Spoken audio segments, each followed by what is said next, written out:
Dans cette interview exclusive, Kémy Séba livre une analyse sans concession de la situation politique et économique en Afrique de l'Ouest, de la manipulation des statistiques économiques au Bénin aux tensions géopolitiques avec le Niger, en passant par la crise au Congo. Le militant panafricaniste décortique les mécanismes du néocolonialisme moderne et ses impacts sur les populations. Figure controversée mais incontournable du militantisme africain, Kémy Séba s'attaque ici aux questions brûlantes qui secouent le continent, la présence militaire française, les enjeux de souveraineté nationale, et le rôle des dirigeants africains dans la perpétuation des systèmes d'exploitation. Une plongée au cœur des dynamiques de pouvoir qui façonnent l'Afrique contemporaine, où la croissance économique affichée masque souvent une réalité bien plus complexe pour les populations locales. Il se trouve que nous menons depuis 25 ans. 25 ans, c'est une longue durée. Ce combat pour l'autodétermination de nos populations, pour la protection de nos populations, pour la justice sociale, contre la globalisation néolibérale, contre la déstabilisation de nos États, contre la négrophobie systémique. Nous avons, je pense, en 25 ans, contribué à faire beaucoup bouger les lignes à un niveau métapolitique, à tel point que certains États nous considèrent comme responsables de la montée de sentiments qu'ils taxent de manière impropre, à mon sens, d'anti-français. Ce n'est pas ma démarche, mais en tout cas, nous travaillons contre le néocolonialisme sous toutes ses formes, et certains nous rendent responsables de la baisse d'influence de ce néocolonialisme-là. Et nous ne sommes qu'au début parce que nous comptons aller le plus loin possible dans ce cadre-là. Et des exemples comme la question du franc CFA, sur laquelle nous militons, ce sont des exemples, il y a des exemples multiples sur les questions de justice sociale, sur les questions d'écart de richesse spectaculaires dans nos pays, où on dit parfois que nos pays connaissent une croissance, on reviendra peut-être sur ces questions par la suite, mais c'est une croissance artificielle qui ne profite en réalité qu'à une minorité. On nous fait croire, par exemple, dans mon pays, le Bénin, et c'est le même exemple qui est effectué en Côte d'Ivoire, et ça, c'est l'agrégé en économie, l'un de nos conseillers sur les questions économiques, le professeur Mamadou Koulibaly, ancien président de l'Assemblée nationale, qui le précise et qui le montre très bien. Il y a eu, soi-disant, des données qui ont été rendues publiques présentant une croissance économique exponentielle de mon pays, par exemple le Bénin. Sauf que ceux qui étudient, et c'est ce que nous rappelle le professeur Mamadou Koulibaly, la situation, savent que ce PIB n'est pas en adéquation avec aujourd'hui véritablement la richesse au sens individuel du terme de nos citoyens, de nos populations. Pourquoi? Qu'est-ce qui s'est passé? Il y a eu ce que l'on appelle une manipulation statistique par le biais de ce que l'on appelle le rebasage. Qu'est-ce que le rebasage? C'est incorporer des données liées à des métiers dits informels qu'on ne peut pas quantifier, qu'on ne peut pas mesurer, d'accord? Rajouter cela pour gonfler quelque part le taux de croissance du produit intérieur brut, pour attirer les investissements, d'accord, des institutions internationales et bien évidemment surtout aussi des entreprises et des États occidentaux, de telle sorte qu'on ait l'impression que tel pays ou tel pays est un bon élève en réalité sur le terrain économique. Normalement, dans des pays comme ceux-ci, s'il y a une augmentation du PIB aussi spectaculaire, chaque individu, chaque citoyen, ou en tout cas la population dans son ensemble, devrait avoir une amélioration de ses conditions de vie extrêmes. Or, il y a un appauvrissement spectaculaire d'une majorité de la population. On parle de plus de 60% de la population qui n'a pas accès à l'électricité dans le pays. On nous met en avant le fait qu'il y a une construction massive de routes, d'infrastructures, mais si ces infrastructures ne servent pas à créer de la richesse réellement pour la population, de quoi s'agit-il? Si ces infrastructures ne servent pas à ce que la population puisse se nourrir, et puisse se détacher justement de ce problème de pauvreté et de faim qui est globalisé dans nos pays. À quoi cela sert-il? Le Bénin réel, mon pays, ce n'est pas le Sofitel. Contrairement à la propagande que nos dirigeants essayent de faire croire en invitant quelques influenceurs où on va faire la promotion, la publicité dans les grands hôtels de notre pays, mais la majorité de la population crève, vit dans des situations extrêmement difficiles. Et je ne peux pas être dans une démarche de lutter contre le néocolonialisme, contre l'injustice sociale, sans me préoccuper de fond en comble de ces réalités. Et ceux qui nous connaissent stratégiquement savent que nous sommes très loin d'être naïfs et que cette annonce est un processus, là aussi, d'ingénierie sociale pour propager une idée, pour propager un message. Nous sommes des guerriers idéologiques. Nous sommes de l'école gramscienne, sur cet aspect-là en tout cas.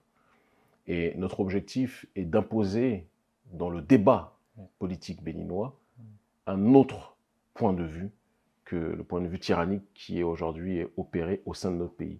Aujourd'hui, si vous n'êtes pas dans la dimension, dans l'école du président Patrice Talon, l'école politique du président Patrice Talon, vous êtes soit en prison, soit en exil. Aucune autre voix dissonante aujourd'hui n'est tolérée. C'est important qu'on le dise. La plupart des opposants sont persécutés, pour ne pas dire la quasi-totalité des opposants réels le sont. Nous avons déclaré qu'il y a plusieurs options. La première, même si nous sommes très loin d'être naïfs, et nous savons que pertinemment, il y a bon nombre de nos partisans au sein de la section jeunesse du Parti démocrate du président Yahi Boni, d'accord, l'ancien président Yahi Boni. Nous savons que nous avons beaucoup de partisans en son sein, mais nous savons aussi qu'à l'intérieur du bureau national du parti, il y a énormément de gens qui sont des tenants de la France-Afrique. C'est connu de tous, et ça nous a d'ailleurs été reproché lorsqu'on a tendu la main à ce parti. Mais si on ne le faisait pas, certains auraient dit qu'on n'aurait pas émis cette possibilité d'aller dans ce cadre électoral, quel que soit ce que nous en pensions intérieurement. Donc il fallait pour la forme, en tout cas, que nous le fassions. Et après, nous laissons témoin la population par rapport à la démarche qui est la nôtre. La deuxième option, c'est créer une coalition beaucoup plus élargie, des forces d'opposition réelles, d'accord, qui sont exclues du jeu politique, parce qu'on est dans un pays aujourd'hui où le président Patrice Talon a créé, et son système, son oligarchie, a créé un code électoral qui sélectionne les opposants qui peuvent concourir au jeu politique. En gros, c'est comme si vous avez un adversaire qui sélectionne ceux avec qui il veut combattre, et les plus dangereux de ses adversaires, il ne leur permet même pas de monter sur le ring de boxe. On est dans un jeu truqué, de A à Z. Il y a les partis qui sont validés par le président Patrice Talon, qui sont ses partis, d'accord, puisqu'il exige maintenant que vous soyez porté par un parti pour aller aux élections, alors que lui n'a pas eu cette règle qui lui a été imposée quand il est allé au processus électoral présidentiel en 2016, c'est important qu'on le dise, tout comme le président auparavant Yahi Boni et les autres, on ne leur a pas imposé cette réalité-là, mais lui il impose parce qu'il verrouille le jeu. Il ne veut pas, à cause des investissements et de contrats juteux financiers qu'il a et qu'il est en train de passer aujourd'hui et qu'il a passé, il ne veut pas que le butin lui échappe. Et j'ai un problème avec le manque ou le kidnapping de la souveraineté. Ça, c'est trois. On est dans un pays aujourd'hui qui a bradé sa souveraineté, qui l'a livrée aux intérêts français. Le président qui a le plus consolidé les liens dans le cadre de la France-Afrique depuis la période des prétendus indépendants, c'est le président Patrice Talon.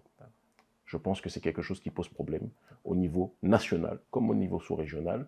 Et ma responsabilité en tant que panafricaniste qui signifie l'unité des diverses formes d'africanité dans le but d'obtenir une collective souveraineté, c'est de lutter contre ce qui empêche que la souveraineté puisse être véritablement établie. Et dernièrement, le président nigérien a déclaré lors d'une interview que la France a tenté de déstabiliser son pays. Quel est votre avis sur ce sujet? Je vais être très clair. Et vous savez, c'est d'ailleurs une des raisons pour lesquelles, parce que la stratégie du président Patrice Talon, comme je le disais tout à l'heure, c'est de tout faire pour nettoyer l'espace politique béninois de ses adversaires politiques les plus coriaces. Donc il fait tout soit pour les mettre en prison, il leur invente des histoires de drogue, alors que bon, je veux dire que lui-même et sa famille, en ce qui concerne les questions de drogue, il y a beaucoup de choses qui pourraient être dites, mais ce sera un autre sujet. Et il l'a fait avec Sébastien Djavon notamment. Et il est aussi bon pour coller des affaires dérangeantes ou créer des affaires de toutes pièces vis-à-vis de personnes qui leur posent des problèmes de fond. Lorsqu'il y a eu la crise entre le Bénin et le Niger, cette crise, il faut comprendre d'où elle part. Nous avons contribué à faire partir l'armée française, que nous considérons comme plus que jamais une armée néocoloniale, qui n'a rien réglé, mais qui a contribué à empirer les choses. Il est important qu'on dise qu'il n'y aurait pas de crise au Sahel s'il n'y avait pas eu d'abord la guerre civile algérienne et la naissance de ces groupes dits takfiri pour certains ou djihadistes, l'assassinat de Kadhafi, voulu par la France et les États-Unis, opéré, perpétré, commandité par ces derniers, qui a contribué complètement donc à déstabiliser le Sahel.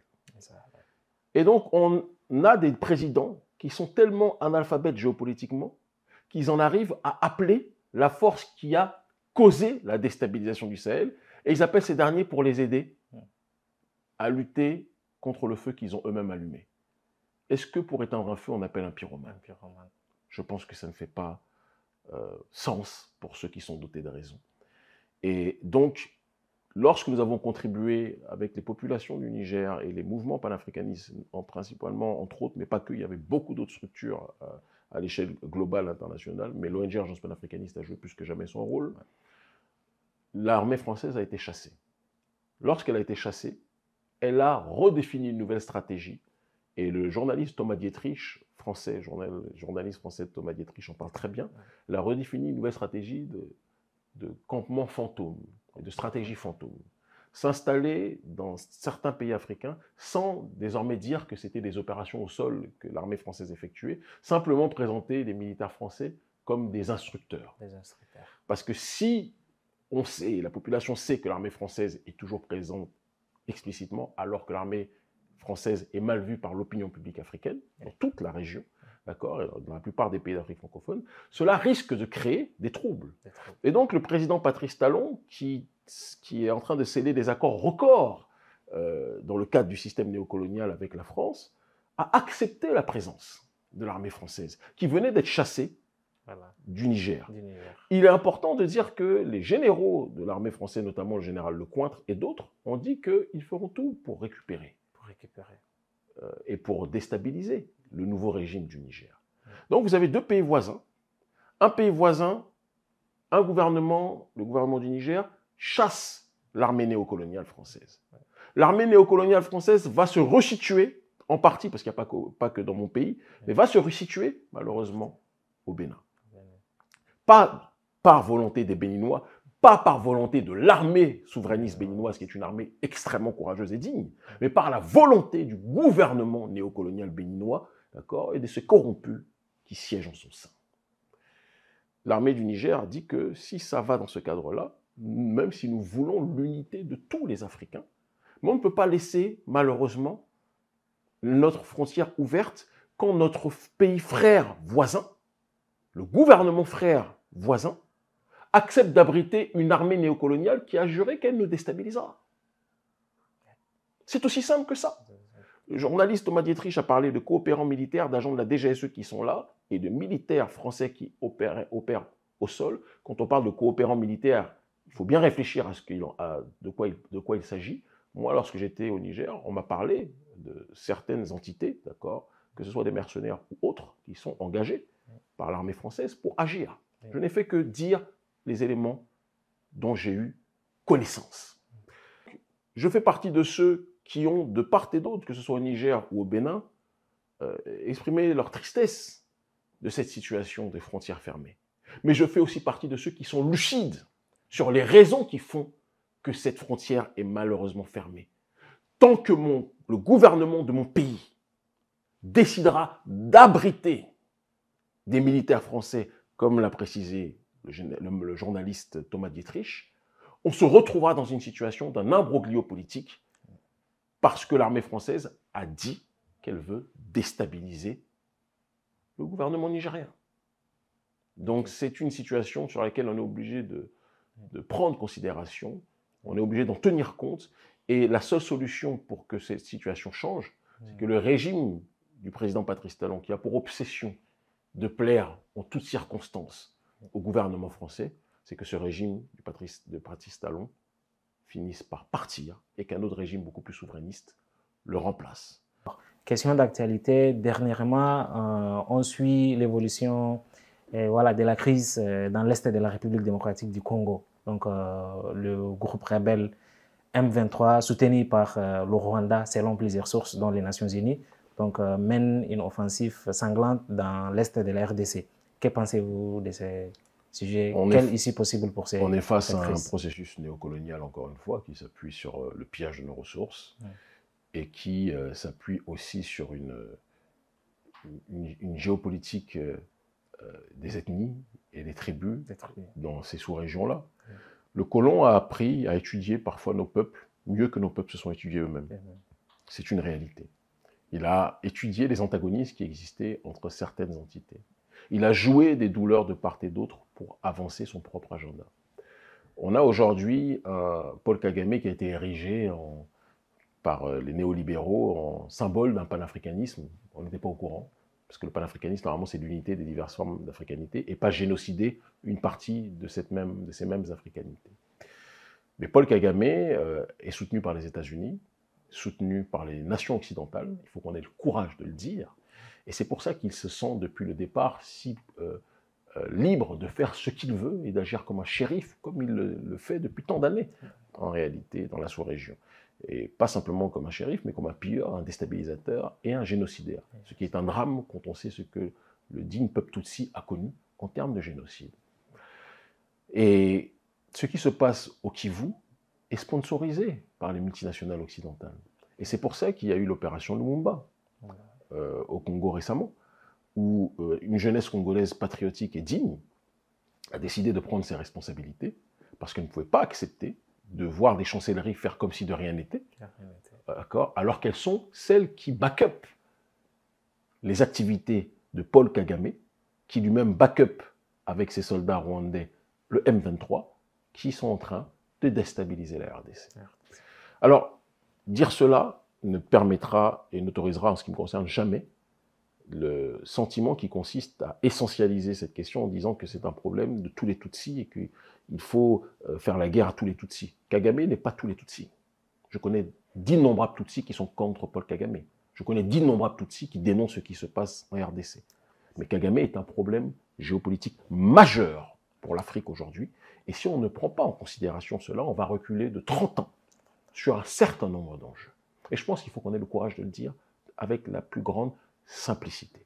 Et cela n'exonère pas non plus la classe politique congolaise corrompue qui est à la tête du Congo aujourd'hui, qui est beaucoup plus dans la fastuosité du pouvoir, dans les simplicités de déplacement et de voyage que confère leur rôle, que dans la gestion d'un état de guerre. Moi, je suis au Niger, je voyage dans l'AES, je sais ce que sont les pays en guerre. Ce n'est pas la sensation que j'ai quand je vois la classe politique de Kinshasa. Et dire cela ne signifie pas que j'ai quelque chose de personnel contre eux, mais ça ne va pas.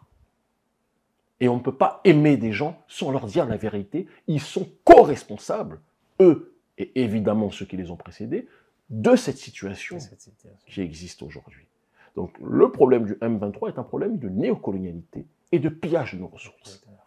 Et Kagame n'est qu'un proxy d'intérêt qui le dépasse de très loin en réalité, ce qui n'exonère pas de ses responsabilités. Et nous devons le condamner avec la plus grande force, lui, son clan, d'accord, et les nations occidentales qui le soutiennent derrière, officieusement, et nous devons aussi condamner l'inaction, le côté inopérant de la classe politique congolaise qui ne prend pas ses responsabilités. Voilà.